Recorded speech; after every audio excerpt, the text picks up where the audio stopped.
അന്നവിടൊരു വയലുണ്ടാർന്നേ, വയൽ മുഴുവൻ കതിരുണ്ടാർന്നേ, കതിർ കൊത്താൻ കിളി വരുമാർന്നേ, കിളികള് പാടണ പാട്ടുണ്ടാർന്നേ. ആ നാടു മരിച്ചേ പോയോ, അതോ വെറുമൊരു കനവാർന്നു? ഇല്ല, ആ നാടിനെ അങ്ങനെ കൊന്നുകളയാൻ ഞങ്ങൾ പാലക്കാട്ടുകാർ ആരെയും സമ്മതിച്ചിട്ടില്ല.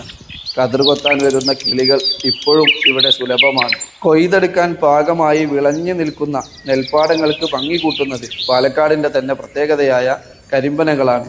അതുപോലെ കൃഷിയിടങ്ങളോട് ചേർന്ന് നിൽക്കുന്ന ചായക്കടകൾ, അങ്ങനെ ഗ്രാമത്തിൽ രസകരമായ കാഴ്ചകൾ ധാരാളമുണ്ട്. പൊതുവെ ശോഷിച്ചു പോകുന്ന കർഷക രംഗത്ത് ഇങ്ങനെ നിലനിൽക്കാൻ പാലക്കാടൻ കർഷകരെ പ്രേരിപ്പിക്കുന്നത് അവർ സമ്പന്നരായതുകൊണ്ടല്ല.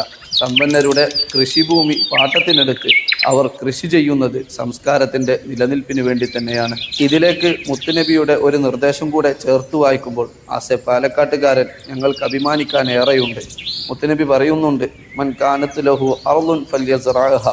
ആർക്കെങ്കിലും കൃഷിഭൂമി ഉണ്ടെങ്കിൽ അവൻ അതിൽ കൃഷി ചെയ്യണം. അങ്ങനെ സാധിക്കുന്നില്ല എങ്കിൽ ഫല്യംനഹഹ അഖാഹു, അതവൻ്റെ സഹോദരന് കൃഷിക്കായി വിട്ടു നൽകണം. ഇന്ന് ഡിസംബർ 23 കർഷക ദിനം. ഏവർക്കും കർഷക ദിനം ആശംസിക്കുന്നു.